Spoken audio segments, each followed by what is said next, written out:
So I'm going to add a new column called clean geo.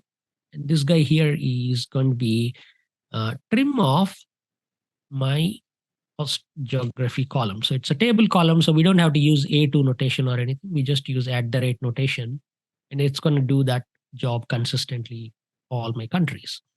What we want is total amount, and we can either see it at an overall level or break this down by month or something. I'm just going to start by breaking this to the month level initially, and then later we will figure out how to add totals and all of that. So we'll take something like date and put it into rows. When you have a date, Excel automatically groups them into year, and then within that year, quarter, and then later into month. Again, if you are familiar with all of this, that is fine. But if you don't know what's going on, you can go back and ask ChatGPT. I noticed that the success rate of the answer and how relevant it is or how accurate it is could vary a bit. Some of the more general and popular questions tend to be answered fairly accurately. But the more specific a question is, the higher the probability that it might get a wrong answer or incorrect answer for your session. This is because it's just a learning model, and chances are it hasn't seen that many examples of that particular scenario, so it would not pick up on that. So for example, if you ask a very specific question like, when I put date in my pivot table, I'm seeing a tree-like structure. I don't want that. What do? I don't know if it will give you a correct answer or not. Some of you can try and let me know.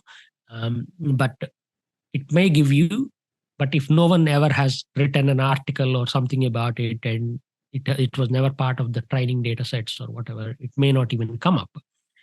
Unlikely, but possible. Anyhow, we don't want to see this level of detail. So I'm going to take out the quarter as well as the individual dates.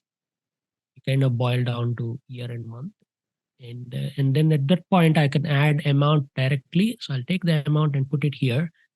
I can see what my amounts are looking at every month level. So this is more or less what that instruction was. If you read that earlier thing, it was saying, insert pivot table, click OK, put salesperson, product, and then amount. So you can see that like a grid-like structure. Here, instead of that, we went with date, but essentially same thing. So now that that is created, let's go ahead and review what else we need. We need costs, profit percentage, other things. You might think, okay, where are we going with this? What is the end goal here?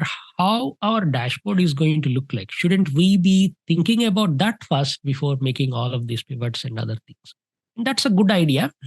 So I'll quickly explain the process that I normally use when I create dashboards. And then you will see how we are deviating from that because of our dual goal here.